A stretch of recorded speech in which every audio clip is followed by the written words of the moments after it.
एक दफ़ा का ज़िक्र है, इस जंगल में रानू चिड़िया रहा करती थी। वो मन की बहुत अच्छी थी।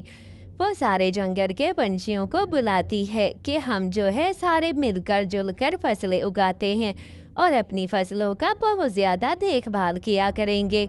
मैंने सारे जंगल के पंछियों से बात तो कर रही है, लेकिन क्या वो मेरी इस बात से सर्टिफाइड भी होंगे या नहीं होंगे। लेकिन अगर हमने सारा अनाज उगा दिया तो बारिश के सीज़न में हमारे पास इतना दाना होगा कि हम मज़े से खा सकेंगे इधर उधर जाने की। अब तो सारे के सारे दाने भी पक चुके हैं। अब मैं जंगल के पंछियों के पास जाते हैं कि इसकी कटाई शुरू कर देते हैं, नहीं तो बारिश आने का इम्कान है। बारिश आ गई तो सारी की सारी फसल खराब हो जाएगी और फिर हम क्या करेंगे? ये तो बहुत ही ज़्यादा बुरा हो जाएगा हमारे साथ। मैं जंगल के पंछियों से अभी जाकर बारिश की बात करती हूँ। सारे जंगल ऐसे ही रानू वहाँ से चली जाती है और जंगल के पंछियों से कहती है, लूसी बहन अभी गई थी मैं अपने खेतों पर और वहाँ पर जाकर देखा कि सारे के सारे दाने की फसल पककर तैयार हो गई है। हाँ रानू बहन, ये तो आप सही कह रही हैं, दाने की फसल तैयार हो गई है। चलो फिर कल से ही कटाई करना शुरू कर देते हैं। हाँ, मैं गौरी बहन से भी जाकर पता कराती हूँ। उनसे भी कहती हूँ कि कल ही तैयार हो जाएं और कल कटाई के लिए जाएंगे। अम्मा बूढ़ी आपसे बात करनी थी। अब दाने जो है उसकी फसल तैयार हो गई है पक कर, अब कटाई का समय हो गया है, हमें उसे कटाई करनी चाहिए। क्या आप जो है कल से कटाई करना शुरू कर दें क्या? हाँ, कल से ही कर देते हैं। वाह माँ जी वाह, आपने तो सही उपाय दिया है, कल से करते हैं। हाँ बेटा, आगे आकर बारिशें आ जाएंगी और बारिश में सारी की सारी फसल खराब हो जाएगी। हाँ माँ जी, मैं सारे जंगल के पंछियों को यही कह कर आ रही हूँ कि आगे जाकर बारिश आ जाएगी और फिर हमारी फसल खराब हो जाएगी। हाँ बेटा, ये तो तुमने बहुत अच्छा उपाय ढूंढा है। चलो फिर कल से ही कटाई करना शुरू कर देते हैं। तुम बिल्कुल फिक्र ना करो बेटा। बाकी कौन कौन रह गया है उनको भी बुला कर लाओ। बस गोरी और कालू की बात जाना है, उनसे कल कहती हूँ वो भी कल आ जाए और कटाई करना शुरू कर देते हैं। हाँ बेटा, अभी जाकर कर लो बात उनसे, वो बहुत आलसी है। ये ना हो के काम चोरी दिखाएं। तुम उनको लेकर ही आना, उनकी बातों में मत आ जाना बेटा। हाँ, मैं ज़रूर कोशिश करूँगी। उनसे ज़रूर कहेंगे कि हम कल से ही कटाई करना शुरू कर देते हैं, नहीं तो हम खुद चले। ऐसे ही रानू गोरी और कालू के घर चली जाती है। बेटा, जी माँ जी आपने बुलाया था। फिर वहीं से आ जाती है। कालू, गोरी दरवाज़ा खोलो। गोरी बहन क्या हो रहा है? हाँ रानू बहन, खाना खाइए। ये कालू भैया कहाँ चले गए हैं? कल हमने फसल की कटाई करनी है, वरना बारिश हो जाएगी और बारिश की वजह से फसल खराब हो जाएगी। अरे कालू तो अपने मामा के घर गया हुआ है।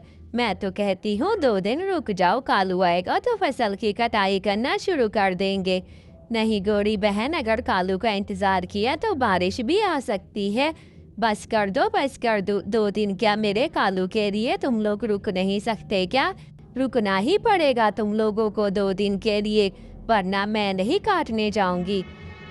लेकिन गौरी बहन, ये तो आपने अच्छा नहीं कर रही। इतनी मुश्किल से सारी फसल पकी है हमारी, अगर सारी की सारी फसल खराब हो गई तो ये तो हमें बहुत बड़ा नुकसान हो जाएगा। मैं तो कहती हूँ कल से ही कटाई करना शुरू कर देते हैं।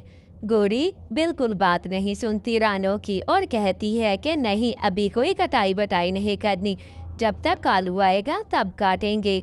ये गौरी तो मेरी बात सुनने को तैयार ही नहीं है। और बादल तो देखो, सारे जंगल से जाकर पंछियों को बताती है मैंने गौरी से बात की, लेकिन वो कह रही है कि नहीं, अभी कटाई नहीं करते। कालू अपने मामा के घर गया हुआ है, जब तक वो नहीं आ जाता कटाई नहीं करेंगे। लेकिन तुमने उनसे कहा नहीं, ऐसा हमने जल्दी जल्दी से कटाई कर ली। अब मैं गौरी बहन से कह कर आती हूँ कि वो अपने दाने ले जाए, कटाई तो हमने कर ली है।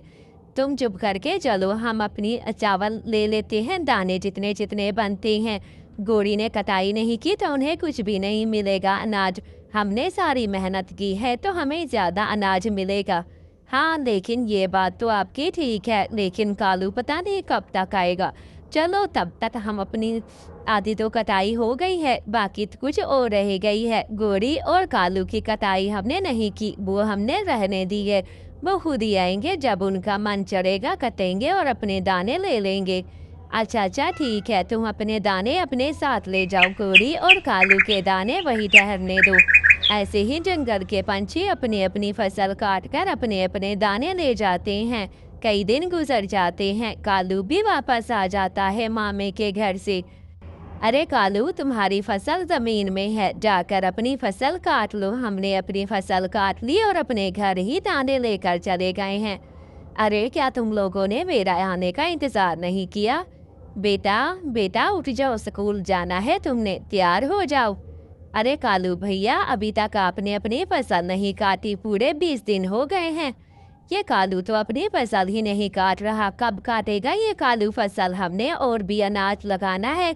ये कालू को तुम कहती क्यों नहीं हो गोरी कि अपनी फसल काट लो? हमने और अनाज लगाना है और काम करना है। तुम अपनी अनाज जल्दी से काटो, वरना फिर हम उस पर ट्रैक्टर लगा देंगे। लेकिन कालू तो बहुत ज्यादा आलसी था, वो तो किसी की बात ही सुनने को तैयार ना था। रानो बहुत ज्यादा परेशान थी। कालू को जाते सारे जंगल के पंछी कहते, लेकिन कालू एक कान से सुनता और दूसरे से निकाल देता। काटने का तो नाम ही नहीं ले रहा था।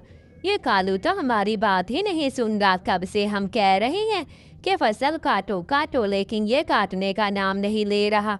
अब मुझे ही कुछ करना होगा। जंगल के पंछियों, ये लो अपना अपना अनाज ले जाओ। अब ये कालू नहीं काटता तो उसका मसला है। गोरी, तुमने मेहनत की तो तुम्हारा भी एक बरोटा बनता है। ये लो, अब हमने काटी है तो ज्यादा हिस्सा हमारा आता है। ठीक है, कालू तो बहुत आलसी है, कोई काम नहीं करता। ऐसे ही जंगल में कई दिन गुजर जाते हैं। फसल भी कट चुकी थी और सबको पूरे पूरे हिस्से मिल जाते हैं। रानो सारी फसल की देखभाल करती और जंगल के सारे पंछी कटाई करते और फिर सबको उसका पूरा पूरा हिस्सा रानो दे देती। लेकिन कालू तो बहुत ज्यादा आलसी था, ना वो फसल उगाने के लिए टाइम आता और ना ही गंदम लेने के लिए टाइम पर आता। चलो चलो, ऐसे ही उसकी गोरी सारा दिन उसके काम करती और घर के भी काम करती, बाहर के भी काम करती। लेकिन कालू तो आलसी था, कोई काम ना करता। चलो चलो गोरी, एक बरोटा तुम ले लो और कालू तो है नहीं। हरियाली, तुम ऐसा बरोटा एक तुम ले लो और बाकी जंगल के पंछियों को एक एक बरोटा बांट देते हैं। ठीक है ना, सबने मेहनत की है, सबको एक एक बरोटा आएगा। अगले दिन जंगल में